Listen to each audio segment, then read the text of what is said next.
A'udzu billahi minasyaitonir rajim. Bismillahirrahmanirrahim. Kullu nafsin za'iqatul maut. Jauh suaranya nggak dengar. Sudah kan? Nggak dapat ya? Suaranya nggak dapat. Sudah tadi.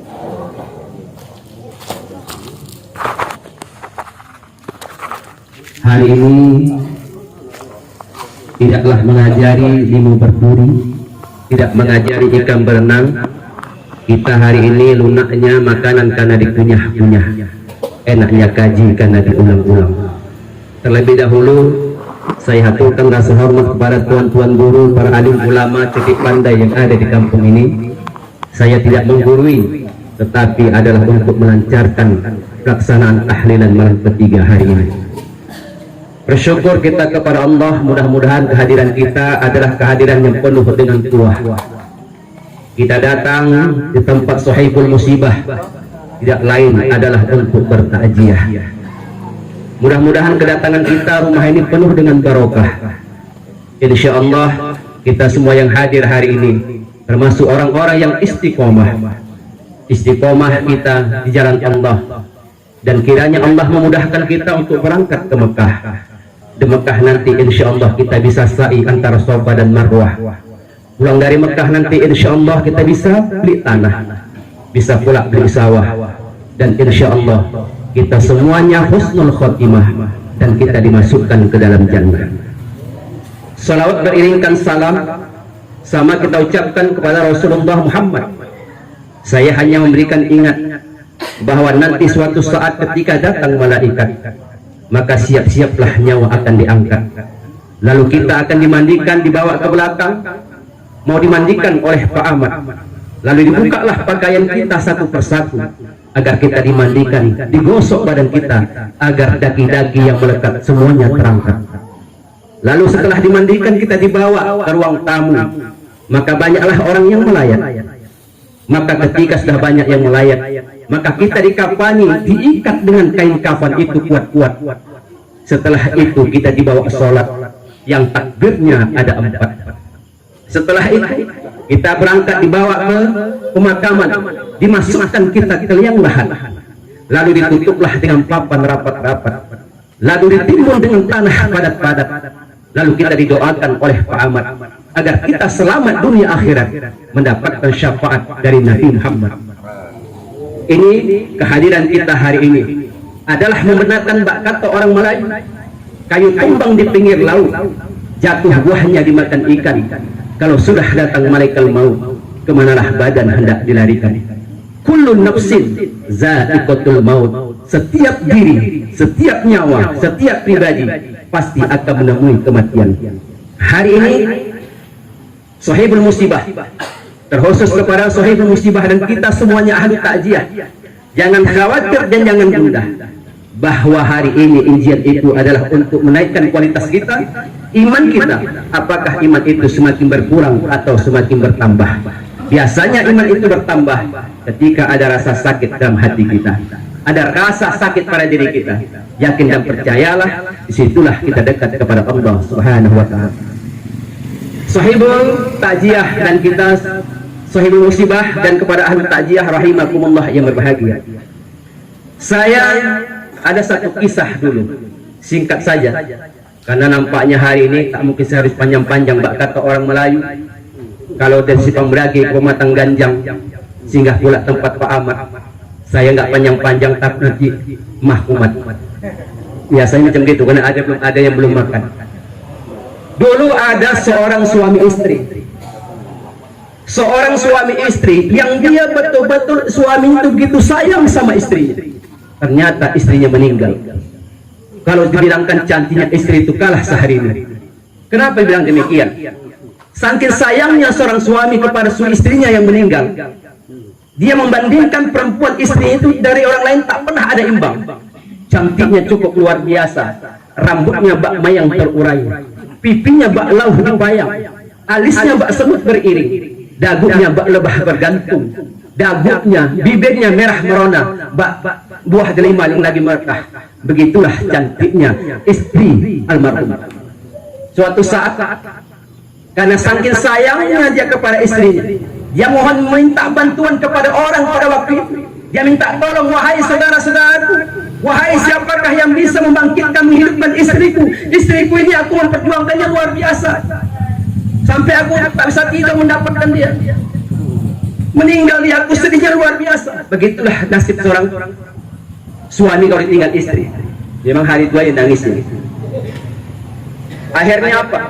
Ada orang kampung bilang, wahai tuan, kalau tuan mau menghidupkan istri tuan itu, di kampung sana ada seorang wali yang mampu menghidupkan. Dia semuanya serba bisa. Seorang wali. Di manakah dia, wahai tuanku? Kata suami yang istrinya meninggal. Di tempat sana ada seorang wali. Mintalah tolong sama dia. Lalu dia datangilah wali tadi. Seorang wali ini makbul doanya. Bukan macam kita wali murid. Seorang wali makbul doanya. Dia datangi, wahai tuanku, wali, engkau adalah wali Allah. Kata orang-orang, kau mampu menghidupkan orang yang mati. Aku minta tolong, wahai Tuhan, wahai para ustaz, para wali, engkau diakui kewalianmu, kewaraanmu. Aku minta tolong kepadamu, tolong hidupkan dulu istriku. Istriku meninggal. Apa kata wali? Wahai anak muda, tak bisa aku menghidupkannya, karena itu bukan kuasa aku. Tak mungkin, engkau seorang wali, engkau pasti bisa. Karena penuh dengan desakan dari anak muda tersebut, suami ini tinggal istrinya. Maka seorang wali tadi, baik, kalau itu kemauan kau, tapi ada syarat yang harus kau penuhi agar istrimu itu bisa hidup. Apa itu, wahai wali? Kau datangi setiap rumah, minta satu merica. Itu saja, wahai tuan. Tuanku wali? Iya. Tapi tanya satu lagi, merica yang kau minta itu jangan ada orang yang pernah meninggal di dalam rumah itu.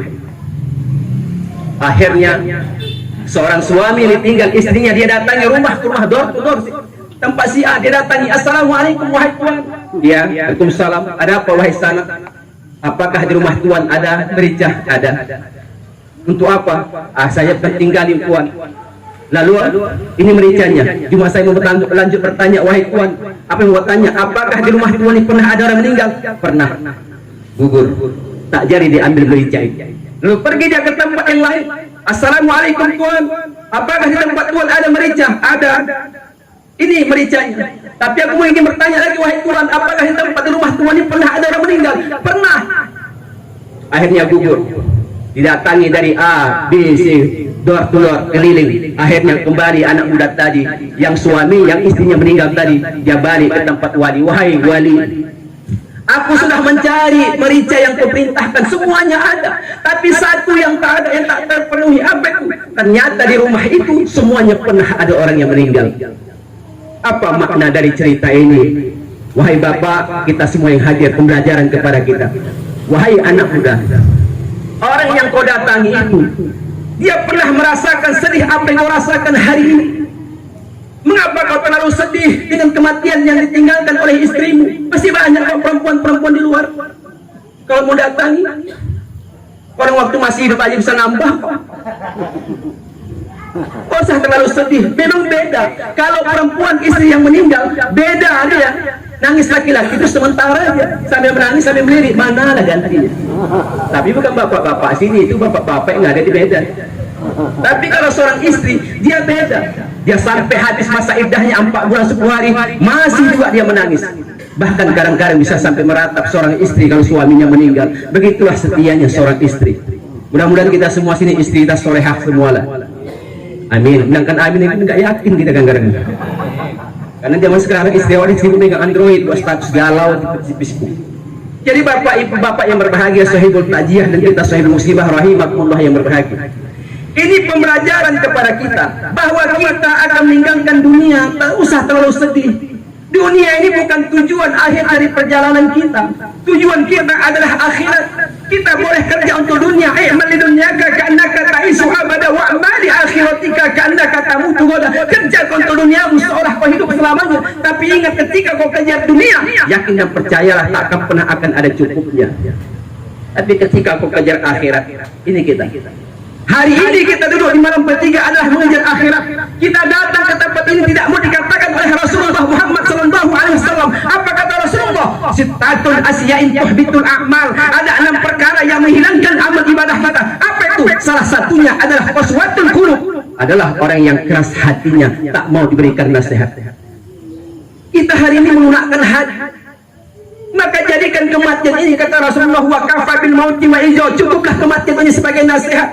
Kalau kematian ini saja tidak memberikan nasihat kepada kita, mau dengan cara apa lagi kita mau dekat kepada Allah Subhanahu wa taala? Kita ingin melunakkan hati.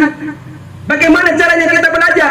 Sejarah membuktikan bagaimana hebatnya Fir'aun. Dia sampai mengatakan, ana rabbukumul a'la, saya adalah Tuhan yang paling tinggi. Masalah nyawa, hidup dan mati di tangan-tangan. Ternyata Fir'aun tak mampu mempertahankan rohnya ketika datang malaikat maut.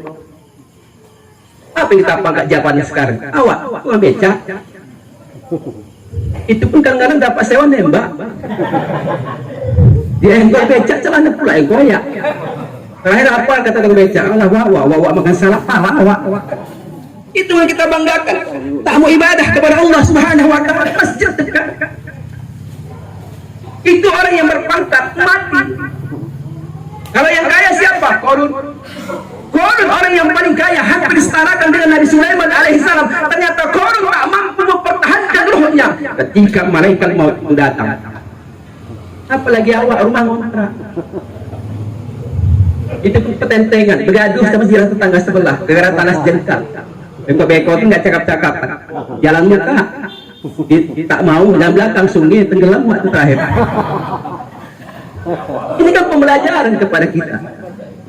Jadi Bapak rahimakumullah yang berbahagia, kita hari ini yang melunakkan hati. Kenapa? Karena kita datang ke tempat ini adalah untuk melunakkan hati kita. Karena orang yang meninggal itu sesuai dengan amal ibadah. Kita kepingin mati kita ketika di akhir kalam kita mengucapkan kalimat lafzul jalalah, dakhalal jannah, kata Rasul, masuk ke dalam surga. Bagaimana bisa kita ucapkan kalimat la ilaha illallah?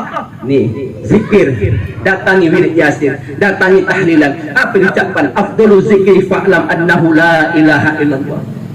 Kita nggak pernah tahu, kawan saya lagi mancing rokok jatuh mati. Ini yang nyambung ketawa ini. Kawan saya lagi mancing sambil rokoknya jatuh mati. Orang mati itu tidak segampang, tidak mudah. Mengucapkan kalimat la ilaha illallah itu harus dilatih, rutin dilatih. Kalau mungkin kita ada wirid yasin tiap malam Jumat itu alhamdulillah, itu melatih lafaz kita, lafaz yang mulia. Afdalu zikri fa'lam annahu la ilaha illallah. Kalau orang biduan dangdut lain, coba talkinkan dia. Kita talkinkan yang meninggal, la ilaha illallah. Apa dia bilang? La. Udah wak, semangat wak, baca la ilaha illallah wak, diajarkan juga matalkin la ilaha illallah. Wak yang mati tadi pun dia bilang la jadi ala wak. Maka orang mati itu sesuai dengan amal ibadah. Kalau kita rajin zikir, kalau kita rajin yasinan, kita rajin tahlilan, kita mau kok hari ini kalau Allah cabut nyawa kita ketika kita sujud kepada Allah, mengucapkan kalimat-kalimat yang baik, kita senang, pasti husnul khotimah. Maka biarkan semuanya berjalan kehendak Allah, pembelajaran kepada kita. Maka kita hari ini datang ke tempat ini adalah ingin melunakkan hati agar hati kita tidak keras. Maka jadikan kematian ini sebagai muhasabah, kematian ini sebagai introspeksi, koreksi dan evaluasi diri kita sendiri. Kalau hari ini kita yang mentahlilkan, bukan tak mungkin besok pula kita yang ditahlilkan. Ini pembelajaran kepada kita. Kalaulah malaikat maut mengambil nyawa kita sesuai dengan abjad, yang meninggal semalam N, habis N apa Pak? MN apa itu? NO. Siapa nama O sini? Kalau Allah mengambil nyawa sesuai dengan abjad, kalau Allah mengambil nyawa melalui malaikat Israel sesuai dengan umur Rasulullah 63 tahun. Kalau hari ini umur kita sudah 62 tahun 3 minggu 5 hari, siap-siap ayam penyet makan enak. Tapi Allah nggak pernah tahu kapan nyawa itu diambil oleh Allah Subhanahu wa taala. Makanya pembelajaran muhasabah kepada kita semua. Untuk apa? Lunakkan hati kita. Kalau sudah lunak hati kita, tengok, saya yakin hari ini begini ramenya jemaah kita yang ini saja amalan sunnah luar biasa kita datang guyup. Saya yakin sungguh jauh lebih hebat karena itu wajib. Di luar. Takutnya di luar, Pak. Jadi Bapak rahimakumullah yang berbahagia, pesan kami kepada Om kami, Om Deddy, jangan terlalu sedih. Masih banyak kok di luar sana, yakin. Pak Koson enggak ada, Pak Kosuan ini. Di laptop tersedia tuh di kemana-mana janda-janda yang nganggur ada semua itu. Jadi memotivasi supaya jangan terlalu sedih. Takziah ini kan menghibur. Serius sekali kita nanti lagi sedih hukum kita nih. Dihibur dia. Supaya apa? Supaya terhibur, senang, jangan terlalu ambil hati. Karena semua terjadi di muka bumi ini adalah kehendak dari Allah Subhanahu wa taala. Cukup Om ya? Cukup. Karena habis tema aku sampaikan lagi.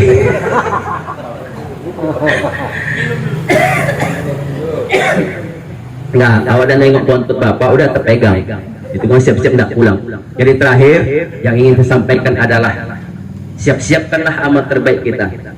Amal terbaik ketika kita menghadap kepada Allah bukan harta yang dibawa, bukan keluarga yang dibawa, tapi adalah amal ibadah. Apa amal ibadah kita? Al-yawma nakhtimu ala afwahihim wa tukallimuna aydihim wa tashhadu arjuluhum bima kanu yaksibun. Pada hari kiamat nanti, tangan kau, mulut kau akan dikunci, tangan kau akan berbicara, dan kakimu akan menjadi saksi atas apa yang telah kita lakukan selama di dunia ini. Maka perbuatlah, perbaiki amal ibadah kita. Kata Rasulullah, khairun nas man qala umuruhu wa hasuna amaluhu. Sebaik-baik manusia adalah orang yang panjang umurnya tapi baik amal ibadahnya. Apa makna panjang umur? Apakah karena umur 100 tahun? Tidak. Banyak juga orang 100 tahun umurnya macam tua-tua kelaji, makin tua makin menjadi gila ya. Ada pula tua-tua jelatang, makin tua makin melasa orangnya. Tapi yang dikatakan umur yang panjang itu adalah ketika dia sudah meninggal, terbayang kebaikan almarhum. Lihat bagaimana almarhum rajin ke masjid, lihat bagaimana almarhum rajin yang menjadi anak-anak, jadi anak yang baik. Itu umur yang panjang. Wa hasuna amalu, baik amal ibadahnya. Bukan banyak. Kalau banyak yang tanya Allah amal ibadahnya, enak orang kaya bisa bolak-balik melaksanakan ibadah haji. Maka jangan bangga dengan amal ibadah yang kita kerjakan hari ini, karena bukan amal ibadah yang memasukkan kita ke dalam surga, Bapak. Ini kita tambah 5 menit. Gak apa-apa lah ya. Bukan amal ibadah yang memasukkan kita ke surga. Kita ini asli penduduk surga dan harus masuk ke dalam surga. Lalu bagaimana kita bisa masuk ke dalam surga? Karena amal ibadah, maaf, terlalu jauh pandang dari hati. Sedangkan sholat maghrib aja masih main ini gaplek. Apalagi subuh. Ima aku pengajian ngomong hayal sholat, hayal falah, apa kata urari kuailah. Jadi artinya apa? Yang memasukkan kita ke surga bukan amal ibadah. Hadis Rasulullah mengatakan, la yudkhilu ahada minkum amaluhu jannah wa la yujiruhu minan nar wa la ana illa bi rahmati minallah. Tidaklah seseorang itu dimasukkan ke dalam surga karena amal ibadahnya. Menganggalkan amal ibadah kita terlalu jauh. Wala yujiruhu minan nar, dan tidak juga diselamatkan dari api neraka karena amalnya. Wala ana, dan tidak juga dengan saya. Apa kata Rasulullah? Illa bi rahmati minallah, kecuali dengan rahmatnya Allah. Dengan rahmat Allah kita masuk surga. Bagaimana mendapatkan rahmatnya Allah? Salah satu adalah Allah katakan dalam Al-Quran surah An-Nisa ayat 122, walladzina amanu wa amilus sholihat sanudkhiluhum jannatin tajri min tahtiha al-anhar khalidina fiha abada. Tahu kan artinya? Enggak, sama. Tengok aja Google itu. An-Nisa 122 keluar lagi. Apa kata Allah untuk mendapatkan rahmat Allah? Walladzina amanu, kau beriman kepada Allah. Ketika kita sudah mengucapkan beriman kepada Allah, apa kata Allah? Ahasiban nas ayyutraku ayyaqulu amanna wa hum la yuftanun. Adakah manusia itu menyangka bahwa dia akan dibiarkan saja mengucapkan saya beriman kepada Allah sebelum aku kata Allah menguji iman mereka? Semakin tinggi kualitas iman kita, makin tinggi ujian kita. Tengok sekarang diuji kita BBM, bolak-balik munggah. Stres mak-mak. Bang Mekar tadi datang nunggu sampai jam 12. Aku stres, saya pikir kuntilanak depan pintu, kan anggota Mekar.